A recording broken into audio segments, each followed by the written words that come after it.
ஆண்டவராகிய இயேசு கிறிஸ்துவின் நாமத்தில் இனி அன்பின் வாழ்த்துக்கள். இந்த சண்டே மன்னாவின் நிகழ்ச்சி மூலமாக எங்களுக்கு இந்த வீடியோ மூலமாக பார்ப்பதில் நான் ஆண்டவரை கொண்டு மிகவும் மகிழ்ச்சி அடைகிறேன். ஸோ இந்த 29வது எபிசோடில் உங்களை பார்ப்பதில் சந்தோஷம். ஸோ இன்னைக்கு 29வது எபிசோடில் ஆண்டவர் ஒரு நல்ல டாபிக் கொடுத்துருக்காரு. ஸோ இந்த வாரத்துக்குள்ள தலைப்பு என்னன்னா, கிறிஸ்துவுக்குள் சாட்சியாக வாழுங்கள். கிறிஸ்துவுக்கு சாட்சியாக வாழுங்கள். Be my witness. Be my witness. கிறிஸ்துவுக்குள் சாட்சியாய் வாழுங்கள்.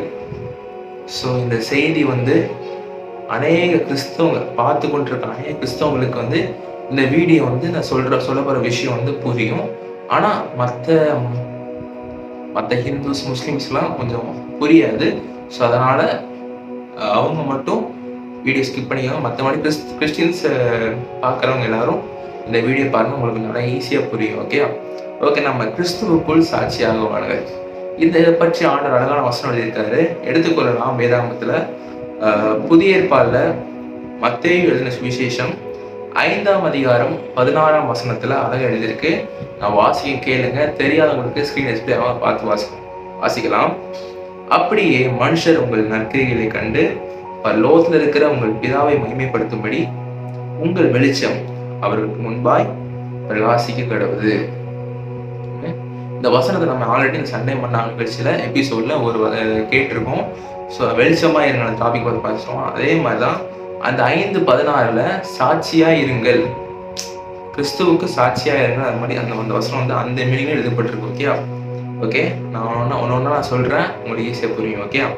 ஃபர்ஸ்ட் என்ன பார்க்க போறோம்னா, உங்கள் வெளிச்சம் பிரகாசிக்க கடவுது.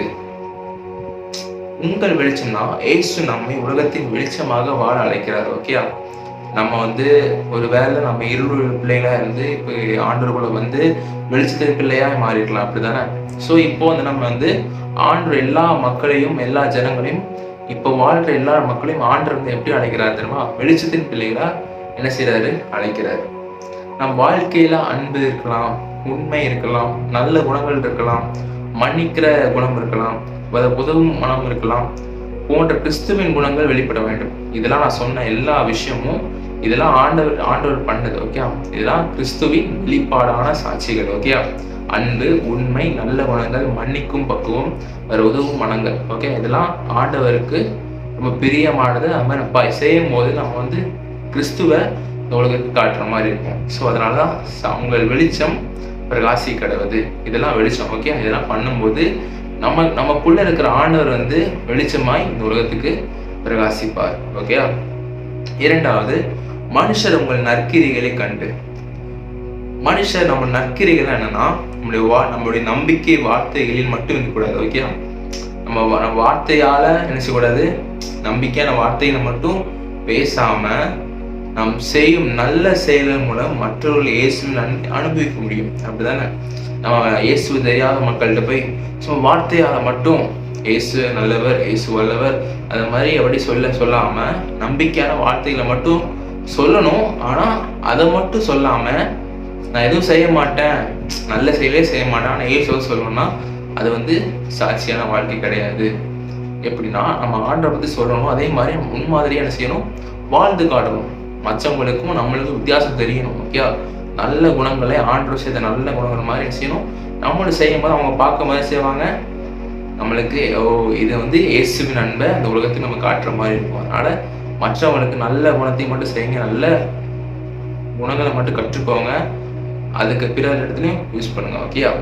இப்போ உதாரணமா எக்ஸாம்பிளுக்கு சொல்றேன். தேவையில் இருப்பவங்களுக்கு என்ன செய்யணும்? உதவணும்.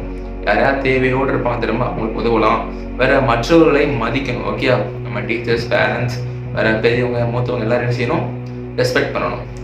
மூன்றாவது, தவறு செய்தவர்களும் மன்னிக்கணும். அவங்க தவறு செஞ்சுட்டாங்களா, அவங்க மன்னிச்சிடணும். உடனே நீங்க கற்றுக்கூடாது. என்ன செய்யணும்? ஃபர்ஸ்ட் மன்னிக்கிற பக்குவத்தை கற்றுக்கணும்.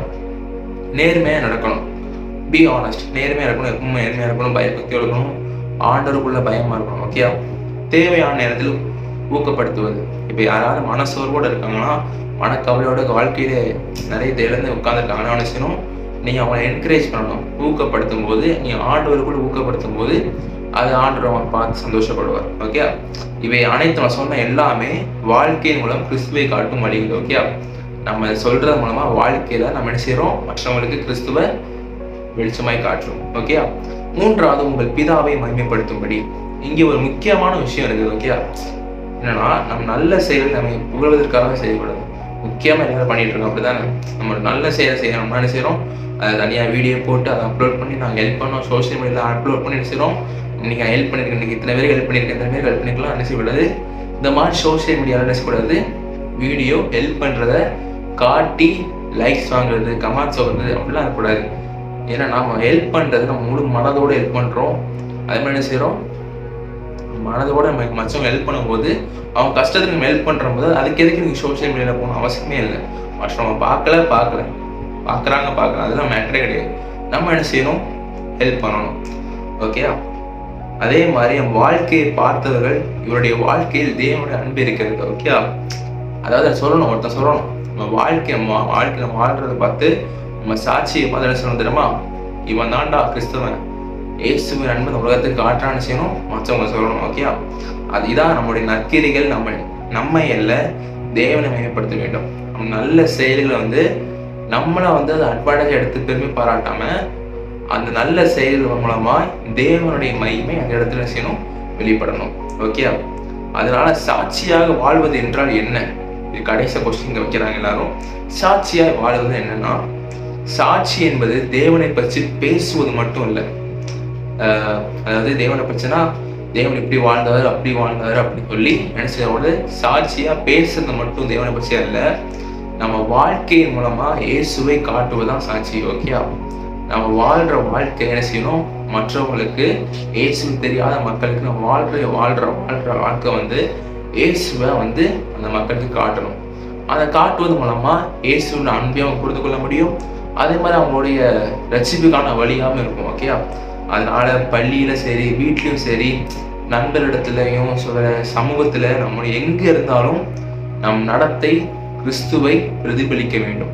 அதான் நம் முழு நோக்கம். எப்பொழுதும் சாட்சியாக வாழணும், எந்த பாவம் அக்கிரமும் செய்யாம ஆண்டவர்களும் சாட்சியாக வாழும்போது நம்ம இந்த உலகத்துக்கு கிறிஸ்துவை பிரதிபலிக்கிறோம். ஸோ இதே மாதிரி அடுத்த எபிசோட புது கண்டென்ட்டோட புது டாபிக்கோட சந்திக்கிறேன். அது வரைக்கும் கர்த்தர் உங்களை ஆசீர்வதிப்பாராக. God bless you.